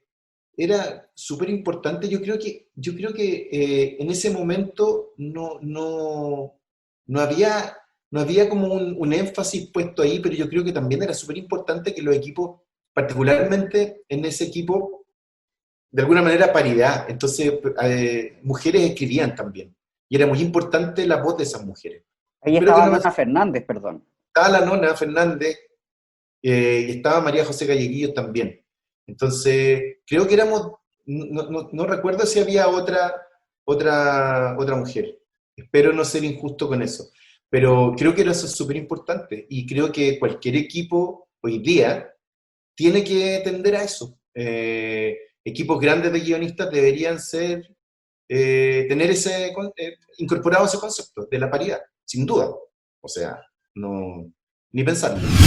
En el 2004, Víctor y su equipo de guionistas escribieron Los Pincheira, una teleserie que debía volver a conquistar a la audiencia luego de la derrota de Puertas Adentro por el fenómeno Machos. ¿Recuerdas que el villano Martín Ortúzar era más malo que el Natre? Al final de la historia se muere Matilde del Solar, interpretado por Tamara Costa. ¿Por qué decidieron matar a la protagonista específicamente en esta teleserie? ¿Y cómo se toma la decisión cuando un producto es tan exitoso como Los Pincheira, como Pampayusión, en donde también moría el personaje de Francisco Melo, Manuel Clark? ¿Cómo se toma la decisión de matar a un personaje en producciones tan exitosas? Se resuelve dentro del equipo guionista y se le propone al director. Es un giro dramático propuesto por el equipo guionista. Y yo creo que esos giros dramáticos son siempre interesantes, cuando están justificados, cuando tienen... Pero es algo que se discute al interior del equipo de guionistas. No recuerdo exactamente las circunstancias, sí recuerdo, era un personaje que sufría muchísimo, era un personaje lleno de ideales, de ideas, de proyectos que no había logrado llevar a cabo por haberse casado con ese tipo de hombre. Representaba a una mujer que había sufrido y que sufría permanentemente y que además vivía el amor de manera clandestina. Es bastante cercano y lo estoy como tratando de reconstruir en mi cabeza a medida que te lo estoy diciendo. Creo que para nosotros era muy cercano como a una heroína romántica, en el sentido de la literatura romántica, en donde el sufrimiento se ve coronado con la muerte, pero la muerte considerada como un gran momento de libertad. Entonces, en ese sentido, la muerte tiene otro significado. Y yo creo, espero no equivocarme, creo que lo pensamos así. Creo que la muerte para ella era una salida de heroína romántica. Y el momento en donde se iba a poder liberar y se iba a poder, por fin, enfrentar en otra dimensión a una plenitud, visto desde un ideario romántico. Víctor, Los Pincheira es la última teleserie dirigida íntegramente por Vicente Sabatini. En Los Capos él se ausenta por un viaje a España y desde Cómplice en adelante él asume como director de programación. Hablemos un poco de Vicente. ¿Qué opinión tienes del trabajo de él y si volverías a trabajar con él? Sí, claro que sí. Bueno, Vicente creo que es un creador muy potente.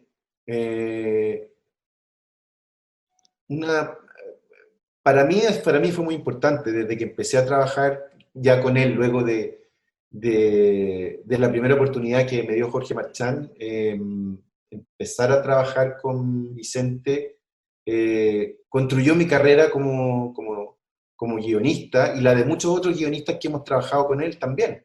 Siempre tuve un diálogo muy abierto con Vicente, siempre tuve un diálogo muy cercano con él. Yo tengo algo que con el tiempo, que ahora estoy revisando, digamos, soy una persona muy, muy directa, puedo parecer impertinente quizá, pero no me cuesta decir lo que pienso y eso puede ser a veces un poco difícil. Pero Vicente siempre toleró esa característica mía que además yo fui desarrollando con el tiempo a través de procesos personales, psicoanálisis. Vicente siempre toleró mi franqueza, siempre toleró siempre me toleró a mí Víctor Carrasco como persona. Y en ese sentido, y ahí me distancio del trabajo maravilloso que hicimos en grupo en todas las teleseries, yo tenía una relación con él que en algún momento era solo nosotros dos conversando. Y en otro momento el grupo completo conversando con él y yo como parte del grupo también. Pero al margen de eso, a mí me parece que Vicente siempre tuvo una visión de su trabajo, tiene un punto de vista que a mí me parece que es fundamental y lo desarrollaba muy fiel a sí mismo, siempre fue muy fiel a sí mismo, muy fiel a su manera de pensar, muy fiel a su manera de ver la vida. Obviamente no siempre estábamos de acuerdo, siempre hubo espacio para discutir, siempre hubo espacio para intercambiar, él siempre me recibió y siempre, quiero decir, recibir parece que sonara como que me dio audiencia, pero no, siempre hablamos, siempre conversamos, siempre discutimos, en muy buena línea y era una agradable manera de trabajar. Yo creo que él es un gallo que tiene mucho que aportar todavía, y que tiene una visión potente, súper potente de su trabajo. Es un tipo que se formó además en la ya mítica escuela de comunicaciones de la Universidad Católica, que fue brutalmente cerrada luego del golpe militar, y creo que eso se notaba y además tuvo una formación previa, algún tiempo en la escuela de historia, iba a estudiar historia. Entonces era interesante porque él era muy receptivo con respecto a muchos de los temas y los que no conocía, los conocía a través justamente de lo que nosotros le proponíamos. Entonces creo que destaco no solamente su capacidad creativa, sino que también su nivel de tolerancia, que fue en aumento. Así como íbamos creciendo socialmente, como sociedad, quiero decir, creo que también él fue aceptando muchos temas que fueron propuestos, que formaban parte quizás a lo mejor de sus conversaciones más íntimas o de su núcleo, pero que eran difíciles llevarlos a la pantalla, y sin embargo empezó a llevar temas que eran más complicados a la pantalla. Como por ejemplo la pareja homosexual, interpretada por Luis Alarcón y José Sosa en Puertas Adentro, una pareja que vivía en una toma. Mira, yo creo que esa es una de las parejas más lindas que yo creo que hemos escrito como equipo de guionistas. Hablaban de un amor maduro, que se había enfrentado a todas las dificultades y que las seguía enfrentando. Y eso se hablaba en la historia. Además, interpretado por ellos dos, que son dos grandes actores que uno podría pensar que dos actores como ellos podrían haberse negado en ese momento, porque como tú bien dices, hoy es un tema que incluso se destaca también en los resúmenes que se ven de la historia, pero en ese momento no era un tema muy bien visto. O sea, algún actor podría decir, no es el caso ni de Luis Alarcón ni de Pepe Sosa, pero quizá otros actores podrían haber dicho, esto me puede perjudicar mi carrera, puede no sé, sembrar dudas con respecto a mí. Ellos hacían esas escenas magistralmente. Entonces yo la recuerdo como hay unas escenas de amor, sobre todo cuando ellos deciden separarse, creo que el personaje de José lo propone, por las dificultades que están enfrentando, una de las escenas más lindas de amor que he visto en las teleseries en las que yo participé. Víctor, en el año 2005 tú escribes Los Capos, esta teleserie que tuvo baja audiencia. ¿Qué aprendiste de este fracaso, Víctor? ¿Fue difícil enfrentar esa teleserie? Los fracasos son siempre súper difíciles, porque el equipo tiene que seguir trabajando, y la presión sigue, y se le adiciona otro elemento, que es el rating. Y nadie te lo dice directamente, pero se te culpa de alguna forma. Y en ese sentido también hay responsabilidades que son compartidas, pero también son responsabilidades individuales. Los fracasos no necesariamente pasan por una responsabilidad colectiva. Hay que pensar que trabajar sosteniendo y llevando adelante esa historia desde el punto de vista del equipo fue súper complicado. Fue difícil. Es ingrato, le pone el triple de energía para tratar de levantar, porque existen estrategias o los canales tienen estrategias, o en ese momento se implementaban estrategias, cambios, se empiezan a buscar razones, cosas que funcionan, cosas que no funcionan, darle más a lo que funciona, menos a lo que no. Y ahí empieza una forma de trabajo que no es particularmente muy agradable, la verdad. Y hay que hacerse cargo. Lo recuerdo como un momento difícil, pero también había un equipo súper bien cohesionado. Nos apoyábamos harto y apretábamos la guata nomás, porque había que seguir hasta el final. No es una teleserie que se acortó, como ocurre con otros fracasos. Pero había mucha confianza en un comienzo, había una historia que quizá, mira, y no es porque quitarle responsabilidad a la historia, que obviamente tiene un grado de responsabilidad. Creo que con mayor presupuesto y con una producción más grande, que no era la posibilidad en ese momento, creo que la historia habría funcionado mejor. Hay un ejemplo brasileño, Terra Nostra, que hablaba de inmigrantes una mega producción. Quizá podría haber funcionado mejor si hubiese tenido esa cantidad de millones de dólares que puede haber tenido Terra Nostra u otras históricas de O Globo, que han sido épicas y que han mostrado el tema de la inmigración desde una perspectiva quizás más espectacular, por decirlo de alguna manera. Esta era más modesta, pero tenía otras dificultades también, que yo creo que le jugaron muy en contra.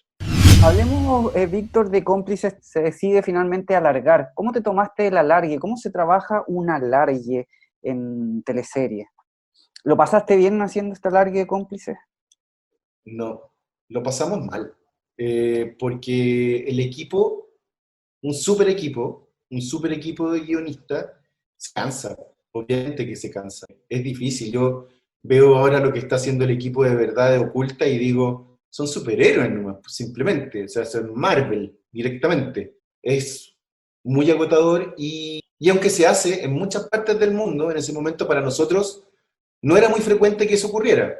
Fue difícil, pero hubo un súper buen espíritu, entraron personajes nuevos. No sé si benefició la historia, que para mi gusto era súper interesante. La historia, y podría funcionar hoy día incluso. Creo que esa historia también podría funcionar hoy. Pero el alargue significó, de alguna manera, exigirle demasiado a la historia y creo que estábamos todos cansados. No fue... Particularmente yo no recuerdo lo que opinaban mis colegas, pero particularmente yo estaba cansado y yo sentíamos el cansancio, recuerdo algunas conversaciones en donde hablábamos del cansancio, tuvieron que entrar más guionistas al equipo, fue complejo. No sé si se habrá repetido, no sé si se ha repetido que un guionista jefe se haya hecho cargo de tantas teleseries año tras año, porque tú venías de Pampa Ilusión, del 2001, El Circo de las Montini, Puertas Adentro, Los Pincheiras, Los Capos, Cómplices, seis teleseries. Hoy en día no sé si... Dime. No pasa tan frecuentemente, pero en ese tiempo, como habían marcadamente los 2 semestres, dos equipos de actores que eran... bueno, se dio una buena relación con Vicente, creativa y personal. Entonces, claro, es verdad lo que tú dices. No es tan frecuente que ocurra. Fue agotador, fue súper agotador. Cuando pienso en las muchas satisfacciones que vivimos como guionistas, también pienso en el agotamiento que sentía y que no dimensionaba mucho. Me acuerdo que sí paré un año, pero no era suficiente en términos físicos y mentales. Provocaba un desgaste emocional también que era súper heavy. En el 2008 se emitió El Señor de la Querencia, la primera teleserie nocturna escrita por Víctor. Esta producción marca la llegada del guionista al equipo de María Eugenia Rencoret. ¿Cuál fue la principal diferencia que notaste del cambio de mano? ¿Cuál es la diferencia entre Sabatini y Rencoret? Son muy distintos, pero a mí me parece muy sintomático que sean dos de las personas. Voy a decir algo que le va a molestar a mucha gente. Yo creo que son los dos directores de teleseries súper potentes. Sé que hay, no los conozco, no he trabajado con ellos porque ya estoy distanciado hace rato, pero me parece que tanto Vicente como la Kena tienen un sello personal tan fuerte, una impronta tan fuerte, son personas tan fuertes, tan definidas, que por algo aportaron lo que aportaron, dieron lo que dieron, mostraron esa mirada que es muy distinta y que a mí me pareció súper refrescante conocer a la Kena como directora. Me gustaba el ímpetu, me gustaba nuevamente en un mundo súper machista, estaba esta mujer jefa con una voz muy fuerte, en el buen sentido, que tenía que lidiar con mucho prejuicio, que tenía que lidiar con mucha discriminación, pero que se imponía porque, así como Vicente tiene un temple del porte como no sé, de la Catedral de Gaudí, ella también. Son muy distintos, les interesan quizá a lo mejor, no temas distintos, porque yo creo que se juntan en muchos temas, pero sí la forma, la mirada. Vicente y la que hombre-mujer, o sea, ya de partida desde ahí hay miradas que son obvias, digamos, que suena un poco como majadero decirlo, pero para mí fue conocer a una directora completamente distinta a Vicente, pero que como además ellos habían trabajado juntos en algún momento de su vida, había cosas que yo lograba reconocer. Y fue una muy buena experiencia. Víctor, ¿esta teleserie la pudiste escribir en su totalidad antes que saliera al aire? ¿Se te pidió en algún momento alargar a El Señor de la Querencia a propósito de su éxito? ¿Sabes que fue súper raro para nosotros, como equipo de guionistas, escribir sin ver? La teleserie se grabó y se guardó, y tuvo 70 capítulos. Yo creo que ahí recuerdo también que empecé a tener como los primeros problemas serios yo mismo con el tema de la planificación, los tiempos, la escritura, el tiempo que me tomaba, el tiempo que nos tomaba, cómo podíamos optimizar esos tiempos, cómo podíamos no optimizar el tiempo, sino también cómo podíamos optimizar los libretos, cómo podíamos escribir mejor el libreto, cómo se podía reescribir si es que había algo que necesitaba reescritura, algo que tenía que ver con modalidades de trabajo que para mí tenían que necesariamente revisarse, porque siempre el tema del tiempo, o inevitablemente el tema del tiempo juega en contra. O sea, yo creo que eso es indudable. Se pidió algo que no prosperó y que recuerdo que para nosotros fue como sorprendente, y es que estando en el aire de la teleserie, se pensó en hacerle como agregarle una parte grabada al centro que conservara el mismo final, y que se pensó en eso, en un momento, y eso no prosperó. Y la teleserie se dio tal cual como se escribió y tal cual como se grabó. Pero claro, en un momento... ¿Hubiese sido un dolor de cabeza para ti si esta idea hubiese llegado a puerto? Para todos. Habría sido terrible, yo creo. Ahora, vuelvo a destacar la mística que había en ese equipo de guionistas, que yo creo que lo habríamos enfrentado igual, todos los que estábamos ahí. Pero habría sido muy complejo, y afortunadamente la idea no prosperó, y la teleserie tuvo la duración que tuvo. Su última teleserie fue Río Oscuro, la nocturna de AGTV Producciones para Canal 13. Esta producción comenzó siendo una historia para las 22 horas, pero terminó transmitiéndose a la medianoche debido a su baja sintonía.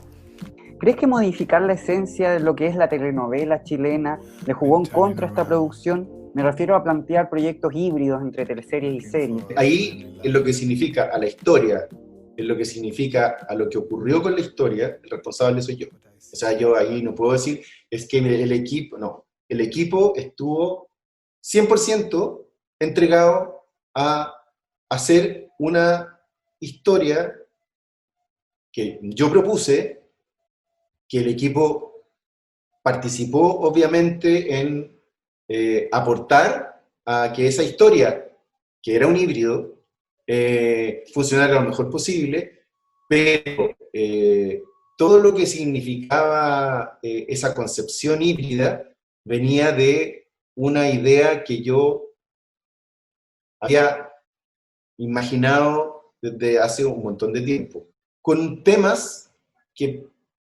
complicados que no necesariamente pueden funcionar bien. Tú estás siendo muy amable porque obviaste un fracaso anterior, que fue su nombre Joaquín. Gracias, te lo agradezco. Pero creo que aprendí poco de ese fracaso. A pesar de que un amigo argentino, guionista argentino, me dice, cuando yo le hablaba de lo mal que me sentía durante las emisiones de Río Oscuro, me decía, te falta fracasar más. Decía, te falta fracasar más. O sea, ¿cómo es posible que estés así, en este estado, por este fracaso? Te puedo hablar de todos mis fracasos, que han sido muchos más que los tuyos, entonces te falta fracasar más para entender que los fracasos son posibles. Ahora, dicho eso, que puede tener mucha razón, en ese momento una cierta arrogancia, quizá, con respecto a yo voy a hacer la teleserie que va a dar el golpe a la cátedra, yo la voy a proponer, yo voy a demostrar que estos temas pueden tratarse de esta manera, no resultó. Y de eso soy responsable yo. El equipo me acompañó hasta el final de la mejor forma que pudo siempre. Pero el responsable de eso soy yo.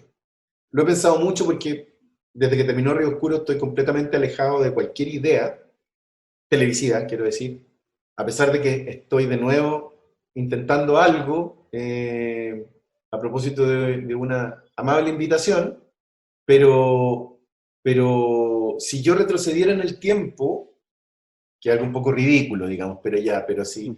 La pregunta mala que me hago yo, que tú no me la estás haciendo como periodista, pero que me la hago yo, es como, si retrocedieras en el tiempo, ¿volvería? No presentaría Río Oscuro. No solamente porque me parece que un híbrido puede funcionar mal, sino que me parece que un híbrido tendría que haber tenido un trabajo de elaboración gigantesco que no tuvo.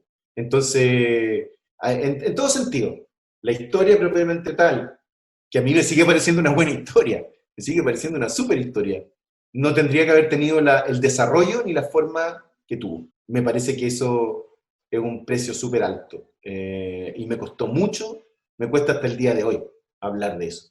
Es muy duro, muy difícil. Significó muchas cosas desagradables para mí que quisiera no haber vivido, pero tengo que asumirlas y hacerme responsable. ¿Se puede hablar un poco de esta invitación que me estabas contando? Es tan ridículo eso de que uno no puede hablar, pero no se puede hablar todavía porque es un proyecto que depende de muchas aprobaciones. Pero me pasa algo a mí en general con eso, es que yo me siento un poco lejos de la televisión hoy, y por una cuestión bien concreta. Me ha costado proponer algo porque no sé muy bien qué proponer hoy día. O sea, en algún momento, y tiene mucho que ver también con la gente con la que trabajaba en ese momento, yo sentía que nuestra propuesta era una propuesta que naturalmente funcionaba muy bien. Hoy día no me siento muy conectado con... Claro, uno dice, están pasando cosas muy potentes en Chile, en el mundo, pero en Chile particularmente, miremos Chile. Pero no tengo muy claro cuál sería mi propuesta hoy. Creo que en ese sentido me perdí un poco. Y necesito reencontrarme y eso va a tomar un tiempo. Entonces, no sé si voy a poder tomar esa oportunidad. Incluso en este minuto no sé si voy a volver a escribir una teleserie, porque además las circunstancias me han llevado más al teatro que a la televisión, cosa que nunca pensé que iba a ocurrir.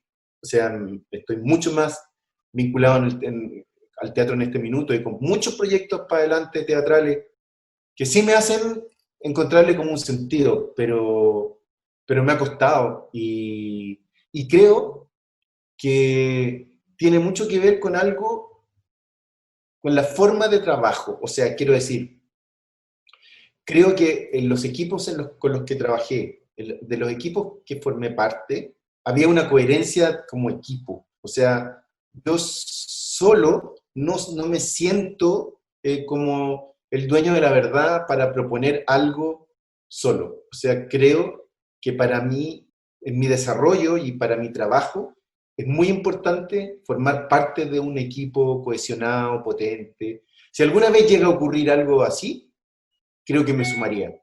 Pero así como creer que yo podría eventualmente como trabajar casi solo y proponer algo, en este minuto no lo siento, no lo siento posible. Estoy en eso. Que es un proceso bien difícil para mí, porque tengo como un impulso realizador que en este momento tiene más cabida en el teatro que en la televisión, por ahora. No sé qué va a pasar más adelante. Acomódate, porque comienza tu mejor compañía. Impacto en el Rostro Podcast. es una invitación para conversar con nuestros artistas, analizar la actualidad, hablar sobre el teatro y recordar las teleseries, esas que aún están en tu corazón. ¿Disfrutaste con los paisajes de Rapa Nui o aprendiste el romané? ¿Te reíste con la martuca o lloraste con la muerte del peyuco? Si es así, entonces estás en el lugar indicado. Te invitamos a acompañar a Jorge Peña y sus invitados en Impacto en el Rostro, tu mejor compañía.